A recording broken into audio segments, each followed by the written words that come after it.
Halo semuanya, kembali lagi di Vlog Hanif. Ya, kali ini kita lagi ada di dalam sebuah high ace buatan Baze ya. Jadi rencana kita hari Sabtu Minggu mau nginep di sini. Karena biasanya kalau udah mau balapan tuh macet dan nginep di Lorin biasanya penuh, ya kan? Dapat nggak? Karena kita telat. Iya, tinggal eksekutif doang. Mungkin kalau seminggu sebelum balapan mungkin kita masih dapat kamar. Ya. Karena ini kita last minute kan mau booking ternyata nggak dapat kamar. Balap Peugeot. Keren ya? Keren. Peugeot sih top sih, karena orang-orang yang naik Peugeot balapan itu mereka bangun mobilnya tuh benar-benar ngeriset sendiri. Ya benar. Karena mereka nggak pakai parts aftermarket, jadi mereka rata-rata tuh bikinan kayak camshaft-nya tuh mereka Bikin sendiri. Hasil bikin sendiri. Bikin sendiri. Kalau Honda kan tinggal beli merek Mereka Q, hitung Toda, sendiri, atau bikin, apa gitu ya. kan banyak. Mereka benar-benar bikin sendiri partnya. Keren. Oke. Nah, hari ini adalah hari Hamin 2 ya. Hamin 2. Besok Hamin 1. Nah, sebenarnya kita udah belajar tadi sebelum hari-hari sebelumnya, cuma buat reminder lagi dan kayaknya sayang kalau nggak dibikin video. Ya. Karena ini ilmunya insya Allah bermanfaat ya. Nah, kita mau belajar lagi soal reminder lah. Ya. Soal peraturan di balapan. Di balapan. Gimana, Chan? Jadi di balapan itu kan ada beberapa peraturan yang memang dibuat untuk safety. Pertama, misalnya kayak kita keluar dari line up, dari pit. Ya. Itu kalau kita keluar dari pit di sirkuit itu ada garis putih. Dan garis putih itu membatasi kita supaya kita nggak langsung ambil ke kiri. Yang dikhawatirkan kalau di kiri itu ada yang lagi jalan kencang. Nah, itu garis putih itu kita nggak boleh lewatin. Sampai garis putih itu habis boleh kita ambil ke kiri. Ya. Gitu. Karena tikungan pertama itu kan ke kanan. Dan mesti lihat juga di kiri ada apaan. Betul. Kalau ada yang kencang kita kasih dulu aja jalan. Betul. Nah, terus juga di dalam balapan itu ada signal-signal yang diberikan melalui bendera. Benderanya itu ada di tiap pos ya. Di tiap pos biasanya. Biasa yang umum biasa keluar itu biasanya bendera kuning. Bendera kuning, meninggal. Enggak, beda kalau ini. Itu bahaya kalau itu ya kan. Ini bendera kuningnya beda. Bendera kuning itu peringatan. Kalau di depan itu ada sesuatu yang membahayakan. Oke. Jadi kita harus sesegera mungkin mengurangi kecepatan dan kita nggak boleh menyalip kendaraan yang di depan. Jadi nggak boleh nyalip depan ya. Iya, gitu. Oke. Nah, terus kalau ada bendera kuning dan terus ada board tulisan SC, berarti itu safety car.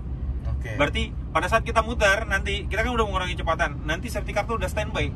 Pada Oke. saat di di pit out. Oke. Safety car standby dan itu kita harus ngikutin safety car dan itu harus berurutan, nggak boleh saling nyalip. Nah, itu kecepatannya berapa? Ngikutin pace-nya safety car. Oke. Ngikutin Nah, pace-nya sebelum safety car. safety car datang kan berarti kita harus ngelambat kan? Harus ngelambat. Nggak boleh. Kita ngelambat. Nggak boleh susul-susulan. Kenapa? Ngelambatnya sampai seberapa? Ngikutin yang depan aja. Ngikutin yang depan aja. Iya. Jadi bebas ya. Iya, tapi ya nggak boleh speeding boleh. juga. Ya nggak boleh juga. Udah mulai ngatur aja. Oke. Maksudnya sampai ke kita ke safety car itu kan karena kita nggak boleh balap-balapan, nggak mungkin juga kita terlalu kencang karena kan Oke. pasti akan rapat kan. Nah, kalau safety car sudah pergi. Kalau safety car-nya udah pergi, nah gini. Jadi biasanya itu sebelum safety car pergi itu udah mulai kita ngelihat safety car tuh matiin lampu. Dia ada rotator. Oh. Jadi sebelum masuk street nih lampunya udah mati, tek gitu. Nah, itu udah siap-siap tanda-tanda dia udah mau masuk tuh. Gitu. Nah, ketika dia udah mulai masuk, ya udah itu kita mulai speeding. Gitu. Jadi udah mesti standby tuh kalau rotator udah mati. Oh, udah tahu nih kita udah mesti jaga RPM. I see. Gitu. Nah, terus ada lagi red flag. Red flag itu berarti ada accident yang cukup fatal dan kita harus berhenti masuk ke pit biasanya. Semuanya. Iya. Semuanya. Dan itu race nggak dilanjutin. Tunggu keputusan steward. Oke. Gitu. Nah, terus ada lagi black flag. Black flag dengan nomor start. Misalnya kita pakai nomor start 46. Ada black flag, ada tulisan 46. Berarti kita ngelakuin sebuah kesalahan. Terus? Dan berarti kita bisa kena penalti dan nanti itu ditentukan. Yang pasti setelah kena itu kita harus sesegera mungkin masuk ke pit. Oke. Gitu. Itu yang umum-umum aja. Nah, selanjutnya tuh ada bendera kuning dengan 3 garis merah di kibar. Ini nanti mungkin bisa ditampilin bendera-benderanya. Nah, itu menandakan ada bagian pada trek itu yang licin dan itu berbahaya. Terutama buat motor tuh bahaya banget tuh. Iya, buat motor. Mobil juga sebenarnya bahaya banget gitu. Mungkin ada yang mesinnya jebol atau crash yang menyebabkan olinya tumpah, itu bisa berbahaya. Nah, itu kita nunggu clear area. Kalau serpihan mobil Kayak kemarin waktu latihan ada as roda copot. Nah, itu biasanya langsung red flag tuh. Red flag. Udah membahayakan. Kita harus masuk dulu biar di clear area dulu. Gitu. Nah, terus ada lagi bendera biru. Bendera biru itu kalau kita overlap. Jadi kalau udah keluar bendera biru nih di pos depan, ya kan? Itu berarti kita udah harus ngasih, ada di kendaraan di belakang yang udah siap mau nyalip kita, dan kita udah ancang-ancang untuk ngasih jalan yang di belakang. Jangan sampai kita nutupin. Karena mereka lagi fight, yang lagi berlomba di belakang. Jadi kita harus ngasih jalan. Itu seandainya overlap. Terus kalau kita tahunya itu bendera buat kita gimana? Itu udah pasti di depan kita, dan kita pasti ngelihat di belakang kita tuh ada mobil yang lagi speeding. Karena bendera itu pasti di depan kita. Gitu. Atau biasanya kalau nggak salah, gue juga rada lupa, kalau nggak salah tuh ada nomor juga deh, nomor start kita. Gitu. Apa namanya, bendera biru sama nomor start, berarti tandanya kita harus ngasih jalan suruh minggir. Gue lupa antara ada nomor startnya atau biru doang. Pasti kalau kita lihat bendera biru udah siap-siap aja kasih jalan, karena itu jaraknya dekat masih sama belakang. Kalau misalkan ternyata bendera birunya bukan buat kita gimana? Bukan buat kita. Yang pasti sih kita bakalan tahu, karena apa namanya, di belakang kita kan siapa? Ini tiba-tiba nyusul di belakang tuh. Ada apa namanya, mobil yang paling terdepan. Siap nyusul. Nggak juga. Karena kan gini, kenapa bisa itu mungkin bisa terjadi? Contoh misalnya kayak balap HJBSC, itu kan Honda Jazz Brio Speed Challenge. Yang speednya antara Brio dan Jazz itu kan cukup berbeda. Dan ada pembalap pemula dan ada pembalap yang senior. Nah, itu yang bisa membedakan waktu dan kemungkinan terjadi overlap. Ada atau overlap, memang kenapa? Kejadian overlap. Ada, atau kemungkinan mobilnya memang bermasalah. Pada saat itu, dan di belakang itu udah ada mobil terdepan yang siap nyusul. Gitu. Nah, itu dia harus kasih jalan. Itu biasa dikasih bendera biru. Biasanya begitu. Gua agak lupa karena ya alhamdulillah sih belum pernah overlap gitu. I see. Terus apa lagi? Satu lagi. Jangan sampai ngelewatin bendera finish 2 kali. Gitu. Nah, biasanya di pos yang street ini, biasanya tuh ada apa namanya? Nanti lap ke-1, lap ke-2, lap ke-3 sampai lap ke-10 tuh ada tulisannya dikasih di sebelah kanan. Nah, misalnya 12 lap. Terakhir tulisan 12, berarti kita udah tahu nih, ini last lap. Berarti muter sekali lagi, itu tandanya kita bakalan finish, bakalan checker flag berkibar. Nah, kalau udah checker flag berkibar, itu jangan kita sampai nggak ngelihat gitu, sampai kita nggak fokus gitu. Karena kalau kita lewatin 2 kali itu diskualifikasi, otomatis. Gitu. Ya paling yang umum itu, selain itu lebih banyak lagi sih sebenarnya. Cuma yang umum perlu kita ketahuin itu sih. Jadi kurang lebih itu peraturannya ya. Betul. Nah, kalau kualifikasi gimana tuh? Kualifikasi, apanya nih? Kualifikasi buat mulai. Buat mulai kualifikasi. Umumnya sih kualifikasi gini. Kualifikasi itu kan kita itu nggak balapan, tapi kita dikasih waktu. Misalnya rentan waktu batas kualifikasi kita itu 20 menit untuk mengambil waktu terbaik selama 20 menit. Jadi kita bukan dibatasin lap, tapi dibatasin waktu. Misalnya Ridwan mau ikut ini kan apa namanya, ITCR kan, Indonesian Touring Car. Misalnya batas waktu untuk kualifikasi itu 20 menit, ya gunakan waktu yang 20 menit itu semaksimal mungkin untuk mencetak waktu yang terbaik. Gitu. Nah, ngitungnya siapa? Yang ngitung dari tower nanti, maksudnya gini, pada saat waktu itu habis kita pasti akan dikasih red flag dan kita harus masuk. Oh, tapi gitu. Yang ngitungnya bukan kita ya? Bukan. Jadi kita santai aja? Iya, nanti gini, pas ketika udah ada, sebenarnya dari official practice itu kita dipasangin namanya transponder. Transponder itu yang menghitung waktu kita. Nah, nanti kita keluar ada printoutnya kok. Nanti itu menentukan grid kita dapat posisi berapa. Kalau kita nonton MotoGP atau F1 kan, keluarkan line up-nya berapa gitu hasil kualifikasinya. Itu pakai transponder itu ya? Iya. Gitu. Dan itu juga harus maksimal untuk di beberapa kelas. Yang tadi setelah briefing kan kita dengar 107%. 107%. Iya. Jadi kalau kita 107% lebih lama gitu ya. Iya. Lebih di atas 107%, misalkan kalau yang terbaiknya itu 100 detik. 100 detik itu 60 menit, 60 detik kan 1 menit. Iya. 1 menit 40 detik. Iya. Itu paling lamanya 1 menit 47 detik. Iya. Ya kan? Kalau di atas 1 menit 48 detik, ya itu nggak bisa masuk balap. Nggak bisa masuk balap. Karena terlalu jauh gapnya. Dikhawatirkan mengganggu pembalap yang terdepan. Nah, cuma kan tuh ada yang master, rising star sama rookie ya. Itu ngambilnya dari kelas yang master ke rookie atau masing-masing? Disamain semua atau masing-masing? Nah, harusnya sih melalui kelas masing-masing ya. Gitu. Karena kalau di gini, makanya untuk di peraturan balap HJSC misalnya yang dicampur dengan Brio, regulasi penambahan bobot tuh ada. Misalnya kayak ITCR sama-sama JS, bobot minimum regulasinya 1010. HJBSC itu 1050. Fungsinya biar apa? Biar gapnya nggak terlalu jauh sama yang Brio. Nah gitu, jadi diimbanginnya dengan regulasi seperti itu.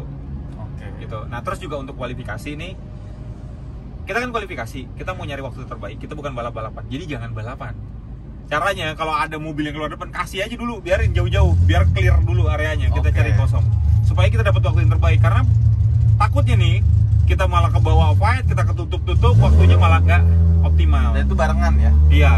Nah biasanya kalau yang ke Jurnas nanti lupa ya maksudnya berapa pembalap ya, 5 apa 10 pembalap gitu kalau nggak salah, yang terdepan itu ada namanya super pool. Apa itu? Jadi lupa, nanti kita lihat lagi, maksudnya antara 5 atau 10 pembalap, kita taruhlah 5, misalnya 10 pembalap deh, 10 pembalap tercepat itu akan diseleksi, misalnya total itu ada 30 starter, tapi ini ada yang 10 tercepat, 10 yang tercepat ini dikasih waktu lagi tambahan untuk mengambil waktu yang terbaik. Gitu, namanya super pole. Asik ya? Iya, gitu. Jadi mereka karena kan cuma 10 doang, lebih ada gap lagi, lebih bisa cetak waktu lagi terbaik karena kan nggak ketutupan. Gitu. Itu peraturannya. Jadi ya good luck buat kita semua. Ya, semoga selamat dulu. Ya betul. Ya. Itu yang paling penting. Ya. Safety first. Safety first. Karena gue jujur aja gue belum berani ngepol sih. Di beberapa tikungan kayak R3, R4 itu cukup tricky ya? Bukan cukup tricky sih, kan mobil jas itu tuh masih di belakangnya mesti digeser. Betul. Kan buat kenceng. Nah takutnya kalau misalkan kita geser terlalu parah ya kita bisa kena tembok atau gravel, mobil bisa rusak. Ya. Sedangkan sayang gitu loh, mendingan nanti setelah race terakhir baru kita ngepol minggu depan kali ya. Iya. Buat tahu limitnya di mana gitu. Jadi sebenarnya latihan yang untuk kita mencoba untuk lebih ke limit itu sebenarnya harus jauh sebelum balap. Karena race. Seandainya sesuatu terjadi, kita masih bisa punya waktu untuk melakukan perbaikan. Nah, ketika udah mendekati race, lebih baik kita misalnya kita, udah dapat nih base-nya nih, misalnya waktunya sekian lah, misalnya 158 misalnya dapat waktu. Tapi kita ngerasa dengan 158 ini udah cukup safety kita bawa. Udah, gak usah ditambah dulu. Nanti kalau mau latihan lagi nanti setelah itu gitu. Makanya karena kita jangan ambil resiko. Banyak yang bilang yang penting finish dulu. Kenapa? Karena buat finish pun juga ternyata nggak susah, nggak sulit, nggak gampang. Nggak gampang ya. Sulit sih, gampang dong. Nggak gampang karena ya itu takut kebawa nafsu ya kan, tiba-tiba salah bawa mobilnya melintir. Gue kemarin waktu praktis, gila banyak banget yang melintir orang. Depan pala gue persis, ya melintir deh. Tapi gimana ya kalau kita? Tapi alhamdulillah gue nggak melintir sih. Tapi kalau kita ngomong praktis, kita melintir, kita overshoot, kita gravel, itu kita masih anggap wajar. Karena kenapa? Karena kita mencoba titik yang sempurna untuk ngeremnya, untuk turun giginya, untuk beloknya, untuk ngegasnya di mana. Kita mencoba titik yang sempurna itu yang perfectnya di mana sih? Nah untuk nyoba itu pasti kan kita nemuin kesalahan. Gak mungkin kita nyoba langsung perfect gitu kan. Nah dari kesalahan itu kita belajar. Jadi dalam latihan itu ketika ngelakuin kesalahan wajar. Itu buat tahu limit mobil juga. Iya. Oh ternyata nggak boleh sampai segini. Betul. Gitu. Kalau kelebihan bisa overshot. Betul. Kalau terlalu pelan bisa understeer atau gimana, itu dasar banget. Betul. Sih emang. Makanya sekelas MotoGP aja kalau kita nonton kan kayak Marc Marquez kan waktu itu lagi latihan kan sering banget crash kan. Jatuh. Tapi ternyata ya terbayar gitu loh. Terbayarnya itu dia bisa kenceng gitu loh. Dia coba sampai limitnya gitu. Tapi ya mungkin untuk tim sekuat seperti itu kali ya. Kalau untuk ADRT kayaknya nggak sanggup buat gitu. Mobil satu bubar ya kagak balapan besok. Makanya hati-hati. Satu aja dipakai 2 ya. Gue aja kemarin latihan itu nggak pernah sampai nyala ininya. Apa namanya? Pas ganti ini apa namanya, shift light-nya? Shift light-nya. Karena mau menghemat mesin. Betul. Takutnya ntar mesinnya capek ya kan.